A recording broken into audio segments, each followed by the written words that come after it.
Hello guys, WhatsApp guys.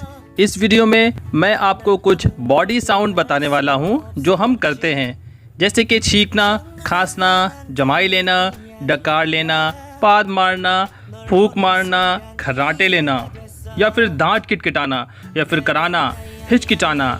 जी दोस्तों, ये सारे साउंड हम आज इस वीडियो में पढ़ने वाले हैं। तो दोस्तों, सब कुछ पढ़ेंगे, बस इस वीडियो को पूरा देखिएगा। और अगर आप हमारे चैनल पर नए आए हैं तो हमारे चैनल को सब्सक्राइब ज़रूर करिएगा।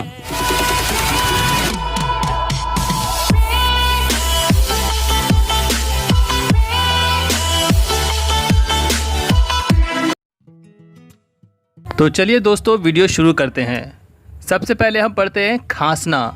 हमें खांसी जो आती है उसकी जो आवाज़ होती है उसको हम कहते हैं अंग्रेज़ी में कफ।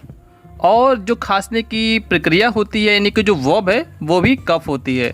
तो आप इसको अपने सेंटेंस में ऐसे बोल सकते हैं कि my father is coughing a lot. My father is coughing a lot. मेरे पापा को बहुत खांसी आ रही है। छींकना। दोस्तों, जो भी छींक आती है उसको हम कहते हैं स्नीज़।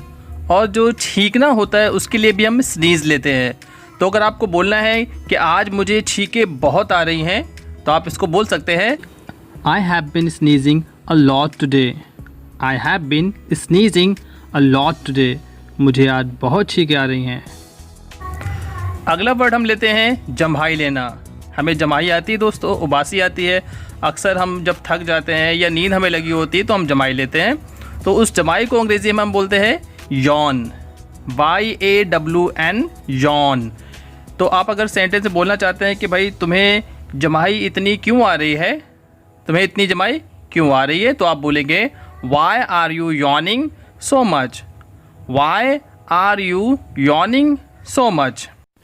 अगला वर्ड दोस्तों हम लेते हैं डकार। जो डकार होती है उसको हम कहते हैं बेल्च।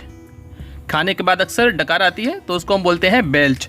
आप इसको सेंटेंस में ऐसे ले सकते हैं we belch. We belch after eating. We belch after eating. हमें खाने के बाद डकार आती है। और दोस्तों, ये जो वर्ड है काफ़ी फ़नी है, इसको हम बोलते हैं पाद। तो दोस्तों, मुझे भी इस पे हंसी आ रही है। ये पाद जो होता है दोस्तों, अक्सर इसकी जानकारी लोगों को नहीं होती है, तो मैं इसको ऐड कर रहा हूँ सिर्फ आपकी नॉलेज के लिए। तो पाद को अंग्रेज़ी में हम बोलते हैं फार्ट। FART, fart. तो आप इसको सेंटेंस में ऐसे ले सकते हैं। अक्सर बच्चे घर में अगर ये एक्टिविटी करते हैं तो बुरा लगता है गेस्ट के सामने, तो आप उनको बोल सकते हैं don't fart at the home. Don't fart at the home. घर पर मत पादो। या आप दूसरा सेंटेंस ऐसे बना सकते हैं don't fart loudly. Don't fart loudly, यानी कि ज़ोर से मत पादो। अगला जो हमने साउंड लिया है, जैसे हम साउंड एक निकालते हैं, आपको ये साउंड सुनाई दिया? तो ये फूंक मारना जो होता है, जो फूंक मारने का साउंड होता है, इसको हम बोलते हैं ब्लो। ब्लो। तो अगर आपको बोलना है कि फूंक मार कर मोमबत्ती बुझा दो, तो आप इसको इस तरह से बोल सकते हैं ब्लो आउट। ब्लो आउट यानी कि फूंक मार के किसी चीज़ को बुझा देना। Blow out the candle. Blow out the candle यानी कि फूंक मार कर मोमबत्ती बुझा दो।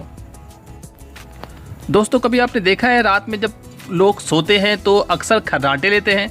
आपके दादा पापा इस तरीके से करते हैं। तो ये जो साउंड है, इसको हम बोलते हैं स्नोर। स्नोर इसको कहते हैं।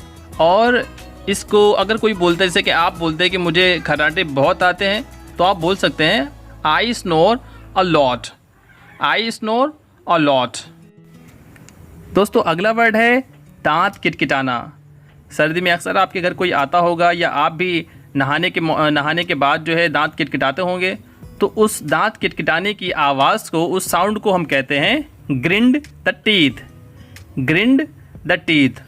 तो आप सेंटेंस में इसको ऐसे कह सकते हैं I was grinding the teeth after bathing. I was grinding the teeth after bathing. नहाने के बाद मेरे दांत किटकिटा रहे थे। कराहना। अगला वर्ड है कराहना। आपके अगर बॉल लगी है पैर में या आपके दर्द है बहुत ज़्यादा बॉडी में, तो आपकी कराहट निकलती है, तो उस कराहने की साउंड को हम कहते हैं ग्रोन। ग्रोन। आप इसको सेंटेंस में ऐसे यूज़ कर सकते हैं, I was groaning with the pain. I was groaning with the pain. मैं दर्द से कराह रहा था। मैं दर्द से कराह रहा था। I was groaning with the pain. हिचकी। हिचकी आना। अगला साउंड है हिचकी आना। अक्सर हमारे जब गला ड्राइड हो जाता है तो हमें हिचकी आती है, और बहुत से लोग मानते हैं कि जब हमें कोई याद करता है तो हमें हिचकी आती है। खैर, मुझे तो आपको वर्ड की मीनिंग बतानी है। हिचकी को हम अंग्रेज़ी में कहते हैं हिकअप। हिकअप। तो अगर आप चाहें तो इसको सेंटेंस में ऐसे बोल सकते हैं कि we hiccup when somebody misses us. We hiccup when somebody misses us, यानी कि हमें हिचकी आती है जब हमें कोई याद करता है। एक सेंटेंस दोस्तों मैं अपनी तरफ से और इसमें ऐड कर देता हूँ। My father always hiccups. My father always hiccups during his meal. My father always hiccups during his meal, यानी कि मेरे पापा को खाने में हमेशा हिचकी आती है, यानी खाना खाते वक्त मेरे पापा को हमेशा हिचकी आती है। तो दोस्तों हमने सारे ही साउंड इसमें सीख लिए हैं। छींकना के जो साउंड होता है उसको हम स्नीज कहते हैं। खांसने की जो साउंड होती है उसको हम कफ कहते हैं। और जो जमाई लेना होता है उसका साउंड जो होता है यॉन कहते हैं। और जो डकार का साउंड होता है बेल्च, पादने का साउंड फार्ट, और फूंक मारने का साउंड ब्लो होता है। तो हमने लगभग सभी साउंड कर लिए हैं। उम्मीद है दोस्तों कि आपको आज का लेसन बहुत पसंद आया होगा। अगर दोस्तों वाकई पसंद आया है तो उसको शेयर करना मत भूलिएगा अपने दोस्तों में और करीबी रिश्तेदारों में इसको खूब शेयर करिएगा, और साथ ही साथ कमेंट और लाइक भी ज़रूर करें। तो दोस्तों मिलते हैं अगले वीडियो में, तब तक के लिए bye bye, thank you and have a nice day.